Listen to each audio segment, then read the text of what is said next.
बिस्मिल्लाहिर्रहमानिर्रहीम रब्बिश्रह ली सदरी व यस्सिर ली अमरी वहलुल उक़दतम मिन लिसानी यफ़क़हू क़ौली या मुक़ल्लिबल क़ुलूबि सब्बित क़ल्बी अला दीनिक। अस्सलामु अलैकुम व रहमतुल्लाहि व बरकातुहू। प्यारे बच्चों, उम्मीद करता हूँ कि आप तमाम लोग खैर आफ़ियत से होंगे। अल्लाह पाक आपको अपने हिफ्ज़ व अमान में रखे। बहुत सारी नेक तमन्नाएँ दुआएँ आपके साथ। प्यारे बच्चों, आज की इस वीडियो में हम आपके साथ मॉडल पेपर का एक क्वेश्चन जो कि स्पेशल जर्नल से रिलेटेड है, क्वेश्चन नंबर 5 मॉडल पेपर आप तमाम लोगों के पास है, जो कि बोर्ड ऑफ इंटरमीडिएट ने इस बार शेयर किया है तमाम लोगों के साथ, तमाम स्टूडेंट्स के साथ जो कि फर्स्ट ईयर अकाउंटिंग का पेपर देने जा रहे हैं। तो वो क्वेश्चन 5 हमारे सामने है और इसका सॉल्यूशन हम आपसे डिस्कस करेंगे। तो आइए पहले सवाल पढ़ते हैं और जल्दी से इसके सॉल्यूशन की तरफ बढ़ते हैं। The following transaction were completed by mister Faheem during October 2020। तमाम ट्रांजेक्शन मिस्टर फ़हीम ने मुकम्मल की हैं 2020 अक्टूबर के मंथ में। 2 तारीख से लेकर 28 तारीख तक ट्रांजैक्शन लिखी हुई हैं, लेकिन बहुत ही डिफरेंट किस्म का रिक्वायर्ड सवाल का कि record the above transaction in appropriate. ऊपर दी गई ट्रांजैक्शंस को उनके स्पेशल जर्नल्स में जिससे वो ताल्लुक़ रखती है वहाँ रिकॉर्ड करो और इग्नोर द इररेलेवेंट ट्रांजैक्शन। इसका मतलब है कोई ऊपर ऐसी ट्रांजैक्शन जो स्पेशल जर्नल से ताल्लुक़ नहीं रखती।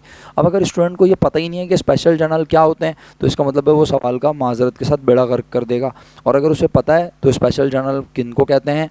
कैश बुक, पेटी cash book, purchase journal, purchase return journal, cell return journal, ये तमाम कहलाते हैं स्पेशल जर्नल्स। ठीक है, जबकि जर्नल हमारा स्पेशल जर्नल नहीं होता, इसीलिए उसका नाम जर्नल होता है। राइट, तो कहता है ऊपर दी गई ट्रांजैक्शन को पढ़ो। तो हम पहले पढ़कर डिसाइड करते हैं कि आखिर किस ट्रांजैक्शन के लिए कौन सा जर्नल बनेगा और फिर हम सॉल्यूशन की तरफ बढ़ेंगे। तो अक्टूबर 2 को मर्चेंडाइज गुड्स खरीद रहा है उधार पर जनाब अली। यकीनन आप सोच रहे होंगे कि इस ट्रांजैक्शन को कहाँ जाना चाहिए? परचेज जर्नल में। राइट, उसके बाद मर्चेंडाइज दोबारा खरीद रहा है उधार पर मिस्टर रहीम से, इसे भी कहाँ जाना चाहिए? परचेज जर्नल में। फिर फर्नीचर खरीद रहा है उधार पर। तो भाई फर्नीचर तो हमारा एसेट है, और अगर एसेट खरीदें और उधार पर ख़रीदें तो इसे उसूलन कहाँ लिखा जाता है प्यारे बच्चों? अगर नहीं पता तो इसका मतलब है स्पेशल जर्नल आपने नहीं पढ़ा। यकीनन अगर पढ़ा है तो फिर आप जानते हैं कि जब हम फर्नीचर ख़रीदें, कोई भी एसेट ख़रीदें और उधार पर ख़रीदें तो हम उसे जर्नल में लिखते हैं। इसका मतलब है इस ट्रांजेक्शन को जर्नल में जाना है, और आज हमें जर्नल उसने बनाने से मना किया है। तो मैं इस ट्रांजैक्शन को आपके लिए ख़ास तौर पर क्या कर देता हूँ? रेड कर देता हूँ कि हमें इस ट्रांजैक्शन को आज इग्नोर करना है। राइट, अच्छा फिर कहता है return merchandise to mister Salim. हमने मर्चेंडाइज को वापस कर दिया सलीम को। तो ये वही सलीम है जिससे हमने 2 तारीख को मर्चेंडाइज ख़रीदी थी, और जब हम इसे वापस करेंगे तो इसका मतलब है ये मर्चेंडाइज जो हमने ख़रीदी थी वापस कर रहे हैं उधार वाली। तो इसे कहाँ लिखा जाना चाहिए प्यारे बच्चों? इसे लिखा जाना चाहिए purchase return and allowance journal में। तो दूसरा जर्नल बातों बातों में हमारे सामने आ गया। एक बनेगा परचेज जर्नल और दूसरा बनेगा purchase return and allowance journal. उसके बाद 20 तारीख को डिफेक्टिव फर्नीचर वापस किया शाह को। तो ये वही शाह हैं जिनसे हमने फर्नीचर ख़रीदा था, और जब इनको वापस करेंगे तो इस ट्रांजेक्शन को भी उसूलन जब जर्नल में लिखा था तो वापसी भी जर्नल में ही लिखी जानी चाहिए। तो इसको भी आपकी इजाज़त से हम कर देते हैं रेड। इट मीन्स हम इस ट्रांजैक्शन को भी कंसीडर नहीं करेंगे, इग्नोर करेंगे। 24 तारीख को गुड्स ख़रीदी अकरम से, उधार पर ख़रीदी। जाहिर सी बात है कुछ नहीं लिखा तो अंडरस्टूड, क्योंकि हम अकरम नाम लिख के दिया है तो ये इस बात की दलील है कि हम अकरम का नाम इसीलिए लिख रहे हैं कि हमने उससे उधार पर खरीदा, इसे भी परचेज जर्नल में लिखा जाना चाहिए। और फिर रहीम को गुड्स वापस की। ये वही रहीम है जिनसे हमने 6 तारीख को खरीदी थी। तो ये वाली परचेज जर्नल 24 तारीख वाली और 28 तारीख वाली परचेज रिटर्न जर्नल में जाएगी। फाइनली मैं कह सकता हूँ कि 2, 6 और अक्टूबर की 24 ये 3 ट्रांजैक्शन प्यारे बच्चों सिर्फ समझाने के लिए इन पर एक कलर कर रहा हूँ, ताकि आपको समझ आए कि इन ट्रांजैक्शंस को हम कहाँ लेके जाएंगे जनाब अली। इन ट्रांजैक्शंस को हम लेके जाएंगे परचेज जर्नल में। राइट, और अक्टूबर 14 और अक्टूबर 28 को प्यारे बच्चों हम कहाँ लेके जाएंगे? यकीनन आपका जवाब है परचेज। इसको चलें उपटन बिठा देते हैं, purchase return and allowance journal में, राइट। तो चलिए अब हम दो जर्नल बनाएंगे, पहला परचेज जर्नल और दूसरा purchase return and allowance journal.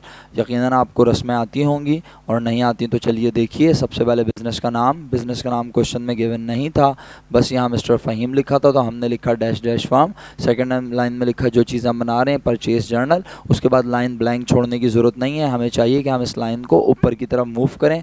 सबसे पहला कॉलम डेट, दूसरा इनवॉइस नंबर, तीसरा name of supplier, posting reference और अमाउंट। कॉलम बिल्कुल सही बने हुए। और अब इसमें लिखने का आगाज़ करेंगे। तो सबसे पहले ट्रांजैक्शन कब थी, ये ईयर था 2020। हमने सबसे पहले 2020 लिखा, पूरी लाइन ब्लैंक छोड़ी। उसके बाद हमने लिखा अक्टूबर की 2 और मर्चेंडाइज़ ख़रीदने। इनवॉइस नंबर क्वेश्चन में गिवन नहीं है तो इनवॉइस नंबर का कॉलम ब्लैंक छोड़ा। अक्टूबर की 2 लिखी। मिस्टर सलीम सप्लायर का नाम लिखा। नेम ऑफ सप्लायर क्यों लिखा है, क्योंकि जाहिर सी बात है हम ख़रीद रहे हैं तो जिससे ख़रीदते हैं उसे सप्लायर कहते हैं और जिसे बेचते हैं उसे कस्टमर। तो हमने यहाँ नेम ऑफ सप्लायर लिखा मिस्टर सलीम। उसके बाद हमने कहा इनसे हमने कितने का सामान ख़रीदा, 24,000 का। 24,000 अमाउंट लिखी और पोस्टिंग रेफरेंस में चेक मार्क लगाना है। इसका मतलब है कि हमने ट्रांजेक्शन को पोस्ट कर दिया है इस जर्नल में। अब हम बढ़ते हैं अगली ट्रांजेक्शन की जाने। 6 तारीख मर्चेंडाइज़ ख़रीदी रहीम से 16,000 की। आप देख सकते हैं 6 तारीख मिस्टर रहीम 16,000, पोस्टिंग रेफरेंस में चेक मार्क। उसके बाद 24 तारीख भी परचेज़ जर्नल में जाएगी। अकरम साहब से ख़रीदा 18,000 का सामान। 24 तारीख अकरम से ख़रीदा 18,000 का सामान। और इसके बाद हम कहते हैं परचेज़ जर्नल की तीनों ट्रांजेक्शन मुकम्मल। जब हम परचेज जर्नल में ट्रांजैक्शंस को लिख लेते हैं उसके बाद हमें मंथ एंड पर टोटल करना होता है और एंट्री बना के दिखानी होती है, चाहे वो कहे या ना कहे। तो आप देख सकते हैं हमने यहाँ अक्टूबर 31 लिखा हुआ है। एंट्री बनती है परचेज इज डेबिट, बिल्कुल सही लिखी हुई है। परचेजेस के आगे DR लिखना बेहतरीन अमल है और अकाउंट पे बिल भी लाइन के साथ मिला के लिखा है, ये भी बड़ा बेहतरीन काम किया हमारे स्टूडेंट ने। और इसके आगे CR लिखकर हमने इस बात की दलील दी कि आज परचेज इज डेबिट और अकाउंट पे बिल क्रेडिट हो रहा है और ये अमाउंट 58,000 ही परचेजेस और अकाउंट पे बिल दोनों के लिए इस्तेमाल होगी। और आज पोस्टिंग रेफरेंस ब्लैंक इसलिए नज़र आ रहा है क्योंकि हमें क्वेश्चन में परचेज और अकाउंट पे बिल के नंबर क्वेश्चन में गिवन नहीं हैं, तो इसलिए ये ब्लैंक नज़र आ रहा है। और यहाँ पर हमारा परचेज जर्नल का इख्तिताम हुआ। इसके फ़ौरन बाद आप देख सकते हैं हमने purchase return and allowance journal बनाना शुरू किया है। इसमें हमें वही बिज़नेस का नाम डैश डैश फॉर्म लिखा, purchase return and allowance journal, line blank छोड़ने की ज़रूरत नहीं है। और उसके बाद आप देख सकते हैं डेट के बाद हमारे स्टूडेंट ने यहाँ कॉलम गलत बना दिया है, इंतहाई माज़रत के साथ। यहाँ कॉलम बनना चाहिए बच्चों कौन सा, अब कौन सा कॉलम ये डिसाइड करने के लिए तरीकाकार किया है क्योंकि हम मर्चेंडाइज़ को कर रहे हैं वापस। हमने मर्चेंडाइज़ जब ख़रीदनी थी तो ख़रीदनी थी उधार पर, ख़रीदने से ज़िम्मेदारी में हुआ होता इजाफा। जब हम सामान वापस करेंगे तो लाइबिलिटी होगी कम। हम अपने सप्लायर को बना के देंगे डेबिट नोट कि हमने अपनी लाइबिलिटी को कम कर लिया है तो हम उसे डेबिट नोट बना कर देंगे। डेबिट नोट भी कहते हैं, डेबिट मेमो भी कहते हैं, सही है। तो यहाँ डेबिट नोट आना चाहिए, डेबिट मेमो आना चाहिए। आई होप आपने इस बात को गौर से सुन लिया। नेम ऑफ सप्लायर बिल्कुल सही है। आप पोस्टिंग रेफरेंस लिखें या लेजर फोलियो एक ही बात है। और उसके बाद अमाउंट का कॉलम है, कॉलम बिल्कुल सही बने हुए सिवाय इनवॉइस नंबर के। यहाँ डेबिट मेमो आना चाहिए।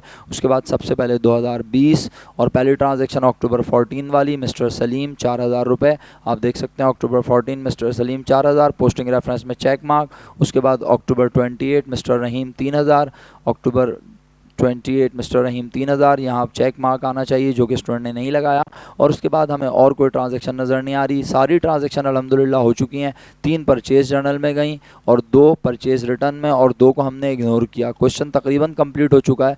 बस हमें क्या करना है, परचेज़ रिटर्न जर्नल में टोटल करना है जो कि हमने अक्टूबर 31 को, यहाँ 31 आना चाहिए, अक्टूबर 31 को किया। जब हम मर्चेंडाइज़ वापस कर रहे हैं तो लाइबिलिटी कम हो रही है, अकाउंट पे बिल डेबिट, इसीलिए मैंने डेबिट मेमो कहा था, डेबिट नोट कहा था। और सामान वापसी को करने को कहते हैं परचेज रिटर्न एंड अलाउंस। ये क्रेडिट हो गया, दोनों के आगे बिल्कुल डेबिट क्रेडिट सही लिखा है। अमाउंट भी टोटल की सही लिखी है और ये ब्लैंक इसलिए है क्योंकि हमें क्वेश्चन में अकाउंट पे बिल और परचेज रिटर्न का कोई अकाउंट नंबर गिवन नहीं है। उम्मीद करता हूँ अल्लाह के हुक्म से आपको ये तमाम बातें ज़रूर समझ आई होंगी। इस छोटे से लेक्चर में मैंने आपको ये समझाने की कोशिश की कि मॉडल पेपर के क्वेश्चन नंबर 5 को किस तरह अटैम्प्ट किया जाए और उम्मीद करता हूँ कि मैं किसी हद तक कामयाब हुआऊँगा। अपने फीडबैक से ज़रूर आगाह कीजिएगा। अगर कोई कन्फ्यूजन हो तो हमें व्हाट्सएप, फेसबुक या हमारे चैनल पर आप रब्ता करके हमसे मज़ीद सवालात पूछ सकते हैं। हम आपको कोशिश करेंगे कि पेपर से पहले तक आखिरी हद तक जहाँ भी आसानियाँ फ़राहम कर सकते हैं फ़राहम करें। बस हमें अपनी ख़ुसूसी दुआओं में याद रखें। अपना बहुत ख्याल रखिएगा। अल्लाह ताला आपको, आपके वालिदैन को लंबी ज़िंदगी ईमान के साथ अता फ़रमाए। ख़ुसूसी दुआओं में मुझे याद रखें। तब अगली वीडियो तक के लिए इजाज़त। फ़ी अमानिल्लाह। अस्सलामु अलैकुम व रहमतुल्लाहि व बरकातुहू।